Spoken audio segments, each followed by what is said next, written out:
Salut à tous, bienvenue, c'est le grand débat du web comme chaque semaine sur Digital Business News et à plein d'autres endroits. D'ailleurs, avec 4 invités, 2 sujets, on parlera aujourd'hui de la Silicon Valley qui peut-être un petit peu une maison de fous, on verra.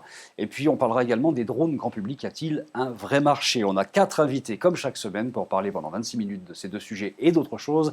Et on commence par celle qui nous rejoint pour la première fois, Marion Villan. Salut Marion. Bonjour Bertrand. Bienvenue dans le club. Merci beaucoup. Marion Villan, fondatrice et CEO de Banana Content. En un mot, Banana Content. Optimisation de la communication digitale. Oh bien, joli. On a 2 Marion pour le prix d'une aujourd'hui, mais ce ne sont pas les mêmes évidemment. On n'a pas fait un doublon, on n'a pas un hologramme. C'est Marion Nougier qui est plus habituée. Salut Marion. Salut. Ça va? Elle est venue avec des Très quantités industrielles de notes aujourd'hui. Enfin, elle a plein de choses à dire sur tous les sujets. Je fais pas de notes aujourd'hui. Présente-toi, puisque tu es. Donc, je suis la CMO de la startup WeBelong. Ouais, WeBelong, c'est une société française qui gère un peu plus de 10 millions de consommateurs. Mhm. Et on organise la collaboration entre les marques, les distributeurs et leurs consommateurs.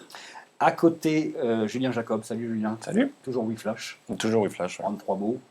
En 3 mots, c'est des sujets qui sont liés. On valorise des biens par l'image, donc que ce soit du drone, de la photo, de la visite virtuelle, et ça s'applique à l'immobilier, au food, au tourisme, de manière industrielle.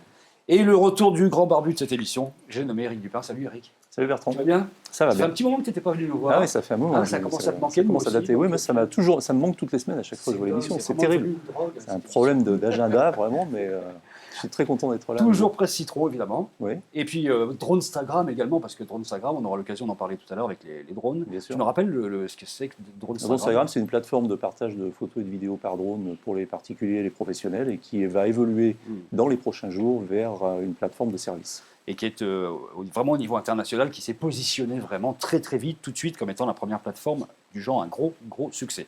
Tiens, on va commencer par un petit quiz. J'ai les papiers, une fois n'est pas coutume, ça fait un peu à l'ancienne, mais tant pis. Je les ai imprimés. En fait, il y avait les vœux de France Digital cette semaine. Ils en ont profité pour révéler un sondage qui a été fait pour le compte de France Digital par l'IFOP et Fiducial sur notamment la politique, par exemple. Parmi les candidats potentiels de gauche à l'élection présidentielle, alors le sondage a été fait avant les primaires du PS, quel est selon vous le plus proche des startups et des PME? Start-up et PME, qui était selon vous le candidat de la primaire socialiste qui était considéré comme étant le plus proche des start-up? J'aurais beaucoup de mal à le dire. Ah bah, la marinière. Tourbeau.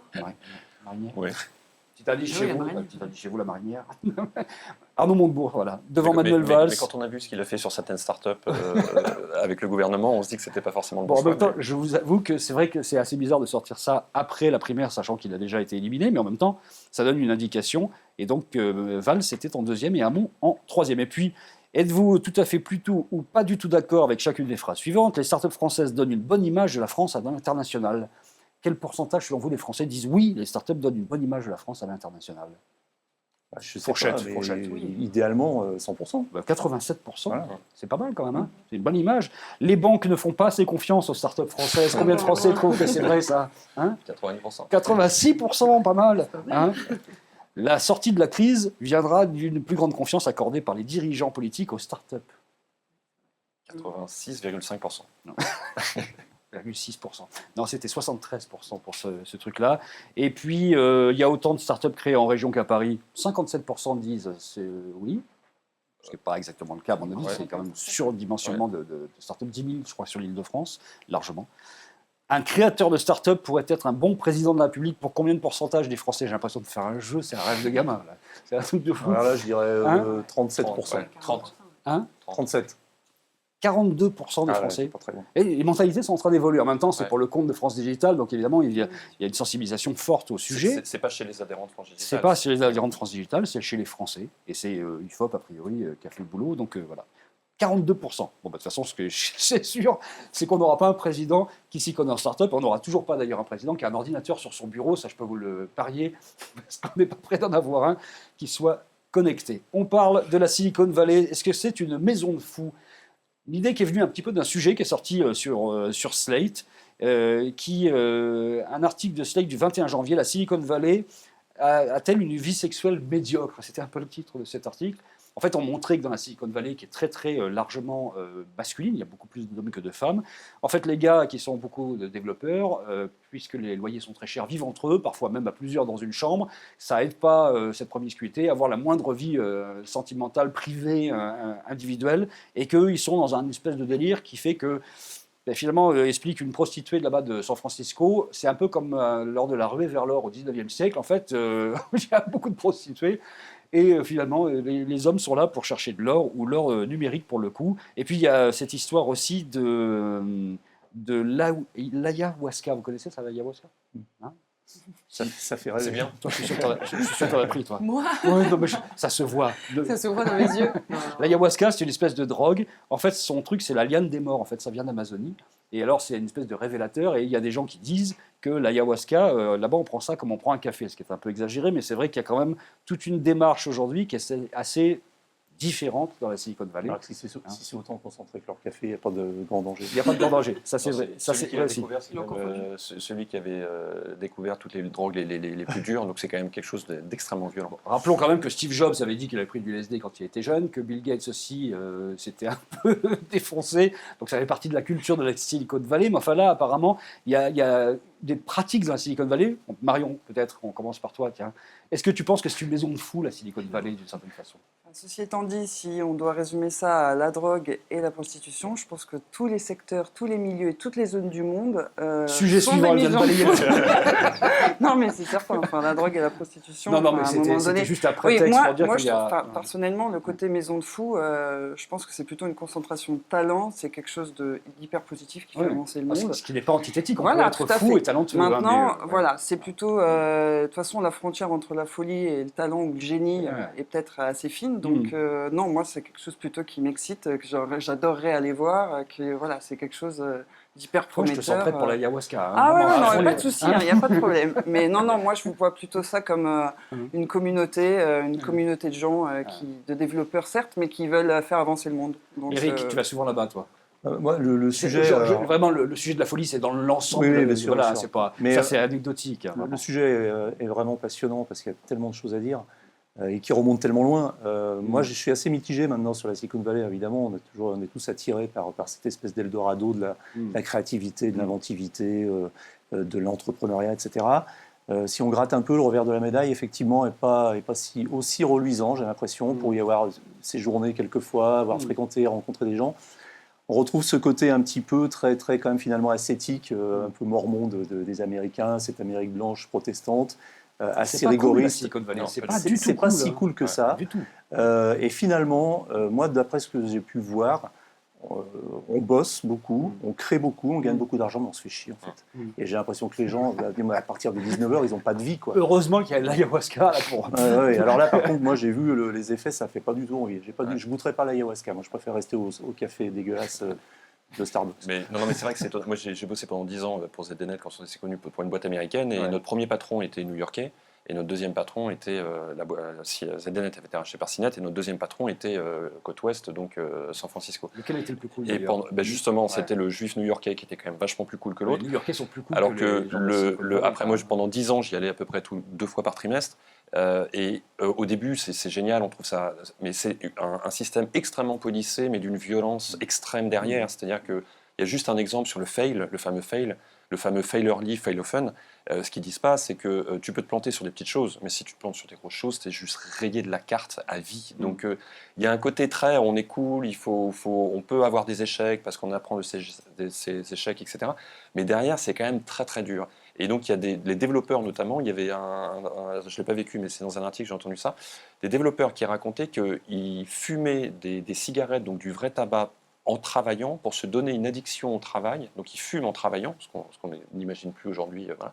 Et parce qu'ils faisaient le lien entre l'addiction de la cigarette et le plaisir de la cigarette avec le travail, ce qui leur permettait de travailler toute la nuit. Donc, et ce n'est pas un épiphénomène, c'est qu'ils sont vraiment dans une logique de productivisme intellectuel, hein, c'est pas mais qui a l'air très cool, mais qui est pas si cool que ça, quoi.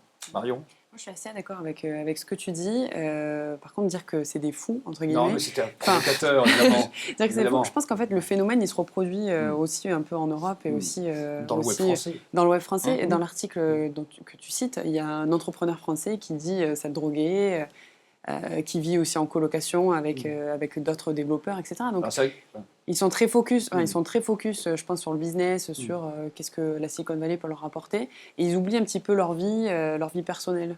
Ce qui est assez marrant quand même, c'est que vous avez un monde qui est en train de naître de la Silicon Valley, qui est un nouveau monde quand même, un monde qui est très algorithmisé, numérisé, qui est un monde automatisé, connecté. Et à côté de ça, dans la Silicon Valley, des gens qui fabriquent ce monde-là, qui est très technologique, ont dehors, à côté de ça, des façons de manger qui sont très très retour à la nature, des façons de penser, mindfulness, on fait de la méditation, on va tout nu courir dans le désert, lors de Burning Man, on fait du vélo, on fait du sport, enfin, et ils font exactement l'inverse. En fait, il y a un retour complètement centré sur l'individu, alors que la technologie amène vers une obsolesccence de l'individu d'une certaine façon. Mais sauf que ce que tu oublies de préciser, c'est que dans tout ce que tu viens d'énumérer, tout ce qu'ils font, c'est-à-dire qu'ils font du vélo, quand ils font de la marche, etc., tout est mesuré, algorithmisé aussi. Il y a des capteurs de partout. Sur investissement. C'est tout, voilà, tout Même est, dans le tout sexe. est- peut-être aussi. Non, mais Mais en fait, Je ne sais pas si ils ont il faut tenir compte, Une en fait, application. c'est ce que je disais tout à l'heure, du passé, un peu de l'héritage de la région. C'est une région qui est très particulière. Ouais. C'est un peu la planète Mars, Ouais. la Californie, le Ouais. nord de la Californie. San Francisco a toujours été une ville d'expérimentation de laquelle sont partis plein de mouvements, mouvements hippies, mouvements gays, etc., etc. Et du coup, aujourd'hui, finalement, c'est cet héritage-là. Et quand on entend que Steve Jobs fumait des pétards quand il commençait à travailler sur ses Macs, ça n'a absolument rien d'étonnant. C'était l'époque de la Beat Generation. Et finalement, aujourd'hui, c'est les enfants de cette génération-là qui, au lieu d'avoir des guitares folk, ont des ordinateurs. Mais c'est un petit peu le même principe. Donc il n'y a pas de distorsion en fait pour toi. Il y a Non, vraiment, non, c'est une continuité, vraiment. Ouais. Mais il y a une partie très attirante. Et moi, vraiment, c'est un endroit que j'adore. Même si je suis plus attiré par le sud de la Californie, mais c'est un endroit que j'adore et parce que ça correspond à tout ce qu'on aime finalement. Et en même temps, c'est un peu effrayant. Et quand tu passes un peu de temps là-bas et que tu te dis que bon, à partir de 17-18 heures, une fois qu'on a bossé, qu'on a bu son café au Starbucks, il ne se passe plus rien.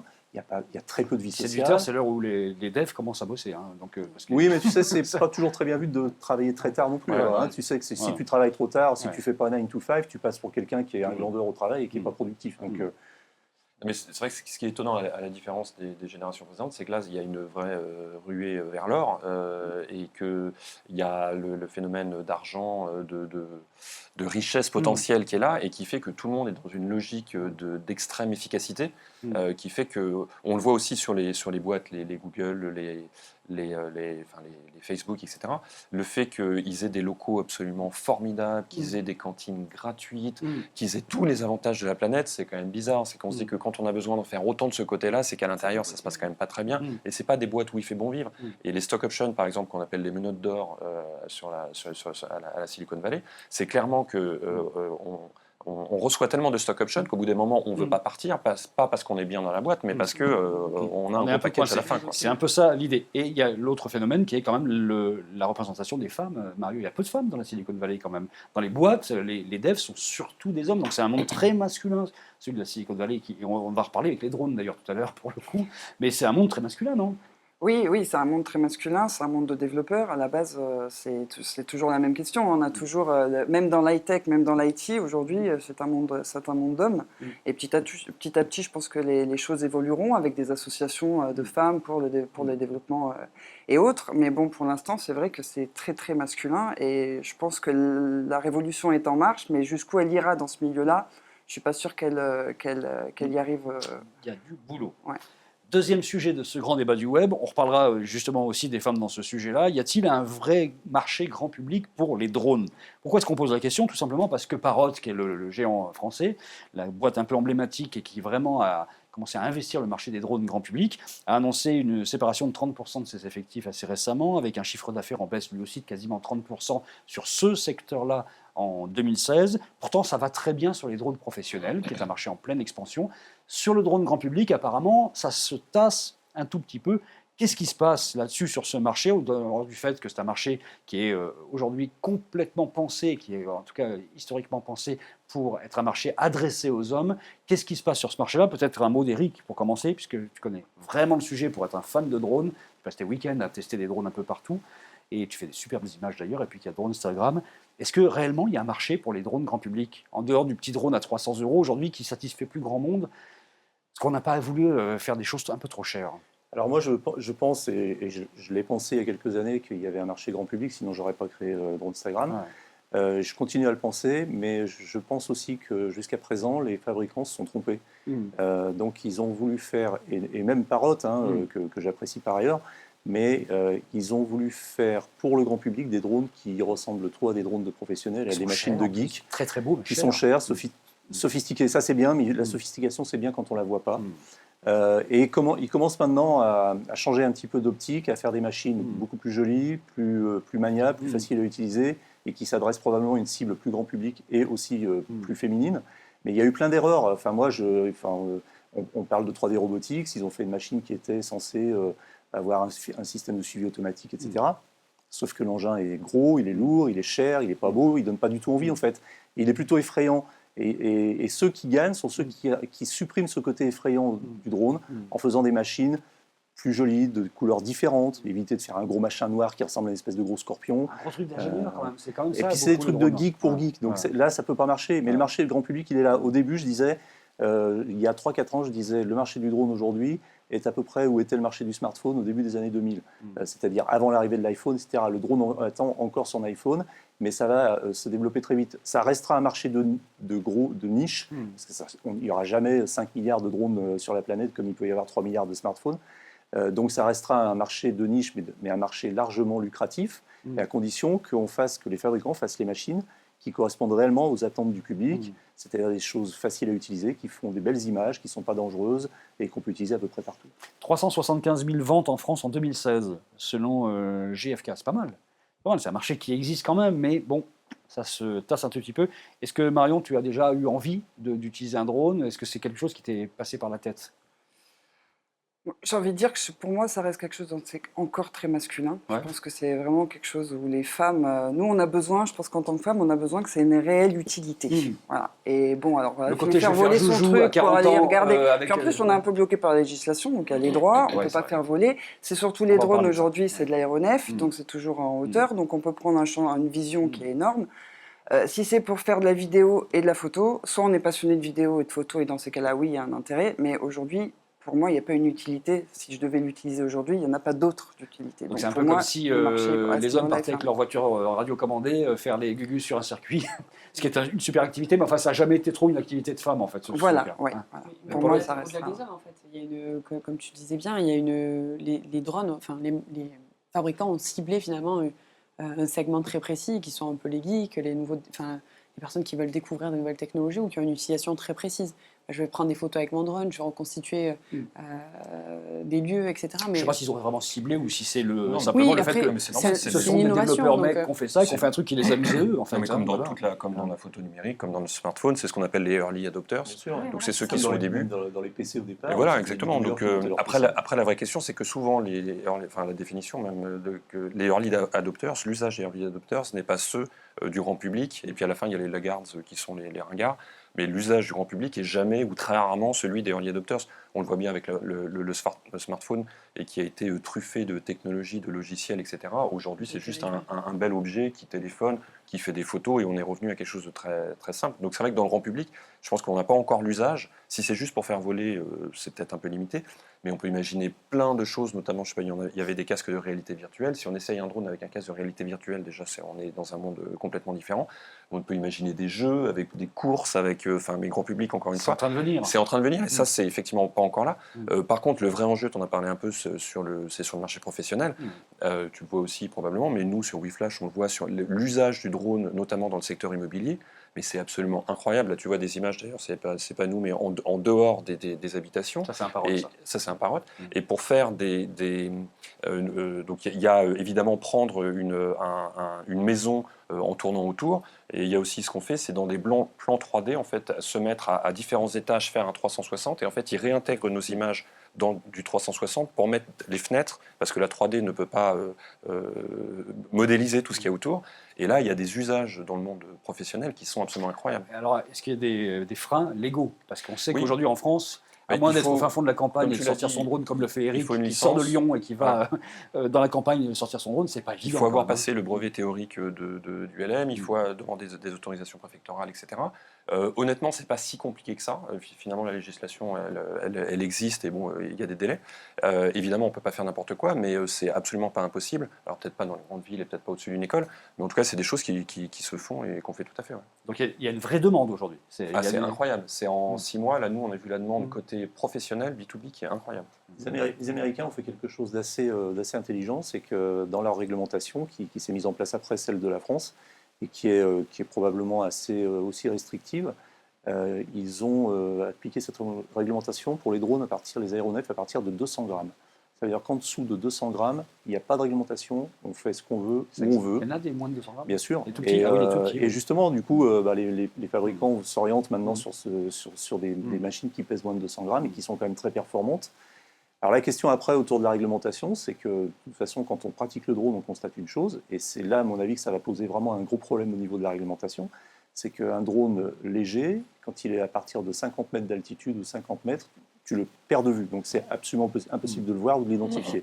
Donc c'est la porte ouverte à pas mal d'excès, parce qu'on a beau te dire c'est interdit de survoler telle zone ou telle ville, si tu prends un drone sophistiqué qui pèse moins de 200 grammes, que tu chausses des lunettes de réalité virtuelle et que ton drone a 7 km de portée, bon courage pour la DGAC ou pour la gendarmerie pour aller le trouver. On a vu Et ça pour sur aller les trouver quel est son pilote. Sur les centrales nucléaires, déjà, on a vu ça avec ces drones qui Bien circulaient sûr. autour et on n'a jamais officiellement trouvé les responsables de ça. Qu'est-ce qu'il faudrait, Marion, pour que tout d'un coup ce monde-là commence à t'intéresser, toi, en tant que femme? Quels seraient les usages, quels seraient, je ne sais pas, les objets, le form factor des objets? Peut-être est-ce qu'ils sont trop, et ça fait trop, vraiment très masculin, très geek, très ingénieur, je ne sais pas, mais l'usage. Oui, un usage pratique, je sais pas, quelque chose où je pourrais à la rigueur le laisser voler tout seul et qu'il aille surveiller mes enfants à l'étage quand ils sont en train de jouer pour voir si tout se passe bien. Ça existe, ça? C'est-à-dire qu'on peut faire suivre quelqu'un Ouais, quelque chose, via ouais, son peut-être téléphone. comme ça, mais que je sais pas le piloter C'est moi. pas un peu l'enfer quand même d'avoir un drone Non, au-dessus je sais de la pas, tête avec- j'imagine un C'est usage quoi le machin qui comme vole un au-dessus de toi? autre, C'est hein, maman qui me surveille. Je surveillerai mon mari en plus. Comme ça, je parle pas. Dans les parcs, non, mais surtout dans les parcs avec les Cette gamins, femme est dangereuse. tous les drones au-dessus. J'aurais pas dû l'inviter. Non, je pense que oui, sur les peut-être sur le côté virtuel, de dire à mon mari, tiens, vas-y, vole, et puis moi, je viens avec toi, je suis ton copilote, ou quelque chose comme ça. Alors justement, Voilà. ouais, ça c'est pas mal cette Ça, on histoire. le fait, moi je le Ça, fais en voilà. duo et Ouais. c'est juste génial. Ouais, ouais. Je fais décoller le Ça, drone, ça je suis avec peut être quelqu'un, avec mon épouse, et au bout d'un moment, j'ai le contrôle de la machine. Mhm. Et donc j'ai décollé, j'ai les lunettes. Une fois que tout est en ordre, je lui passe les lunettes et je lui fais un voyage. C'est génial. Elle Ouais. se pose et elle admire. Vous inversez de temps en temps, c'est elle qui prend le volant ou pas? Oui, elle l'a fait aussi, bien sûr. Mais Ouais. là, récemment, on a fait un truc au-dessus de l'océan. Mais on survolait les bateaux et tout. Mais c'est génial. Est-ce que c'est pas un peu compliqué déjà techniquement de prendre la main là-dessus? J'ai vu qu'il y a une start-up qui se lançait et qui, autour de Paris, là maintenant, fait une initiation drone. C'est que vous y allez et puis on vous apprend à conduire un drone. Simplement, c'est pas simple à faire ça, non? Oui, ça demande un peu de pratique de piloter un drone. Alors, le faire aussi. monter, faire un aller-retour, c'est pas très compliqué, mais dès qu'il s'agit de voler un peu, de faire des belles prises de vue, d'éviter les obstacles, de s'approcher d'obstacles, et paradoxalement, ce qui paraît plus compliqué est finalement beaucoup plus simple, c'est de voler avec des lunettes de FPV, donc ce qu'on appelle First Person View, c'est-à-dire c'est des lunettes d'immersion avec lesquelles on est à bord de la machine comme si on était un oiseau. Et là, en fait, tout devient, d'un point de vue cognitif, beaucoup plus naturel, et du coup, c'est finalement plus facile. D'autant plus que, comme on est à bord, on voit les obstacles arriver. Donc il faut une ludification d'une certaine façon de ce monde-là en fait. Moi, voilà, pour résumer, j'ai un exemple juste. Une start-up italienne est en train de mettre au point un drone assez incroyable. Ils sont sur Kickstarter, je crois. C'est un drone qui ressemble à un smartphone. Donc il est petit comme ça. Il est juste un peu plus épais. Il a ses 4 hélices carénées à l'intérieur, donc aucun problème de danger, de sécurité. Et c'est une machine qui, effectivement, va se piloter automatiquement, donc à l'aide de son smartphone, pour faire des selfies. Et avec, donc, tu vas lui dire, voilà, tu montes à 10 mètres, et puis avec tel angle, tu te retournes, tu fais la photo, la vidéo, et tu reviens, et il revient se poser dans la main. C'est vraiment l'appareil photo volant. Et ça, c'est génial. Ça te fait rêver, ça, un petit peu? Le drone des selfies, Ouais. ça peut être pas mal.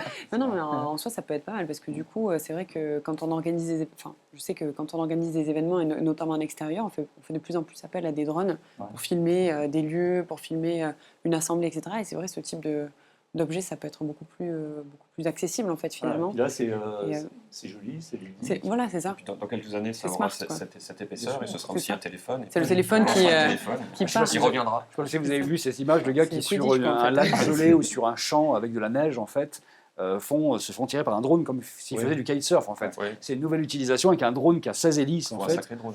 C'est un drone qui a été développé pour ça, mais Ah d'accord. qui aujourd'hui vaut quand même 20 ou 25 000 euros si Ouais. on devait l'acheter. Mais en tout cas, il y a tout un marché comme ça du loisir qui est en train de se mettre en place. En fait, on est dans un monde qui s'invente en fait directement et qui était juste pour l'instant un bidouillage de Mais- garçons entre eux. Quoi. C'est un Mais peu quand ça, même, ce hein. qu'on peut dire sur l'arrivée du marché, on voit les cycles se resserrer de plus en plus. C'est vrai qu'entre Parrot, qui avait ouvert une partie au grand public, les Chinois qui sont arrivés, tout ça, et en fait, on a l'impression qu'en l'espace d'un an, le marché s'est quasiment structuré sur le premier entrant qui rentre, les Chinois qui arrivent, qui cassent les prix, enfin, tout ce qu'on a connu sur le smartphone, par exemple, pour faire ça a pris 4-5 ans avant qu'ils y arrivent. Et là, on voit les cycles qui se raccourcissent de plus en plus. Et puis on parlait du fait que c'était un monde masculin et Parrot maintenant fait très très attention sur l'ensemble de ses pubs, parce que ce soit des jeunes hommes et des jeunes femmes, toujours un couple qui soit en adéquation avec le drone, ce qui change un tout petit peu, ce qui fait qu'il y a une parité chez Parrot, comme il y en avait une sur ce plateau. C'est la transition de fin en fait. Voilà. Pour vous dire merci et au revoir. Merci à Marion d'avoir participé pour la première fois à cette émission, c'était un plaisir. On va se revoir bientôt. Merci à Marion d'avoir participé pour la, je ne sais pas combien de fois, quelques-unes en tout cas. 6e fois, tu les calcules en fait. Hein. Je pense que c'est Ouais. ça. Donne. Merci Julien, merci Eric, c'était le grand débat du web numéro 53. N'oubliez pas de partager. Pour partager, je ne vous fais pas l'article, vous savez comment ça se passe. Et d'autant que la vidéo, vous la retrouvez absolument partout, enfin presque. Salut à tous et à la semaine prochaine.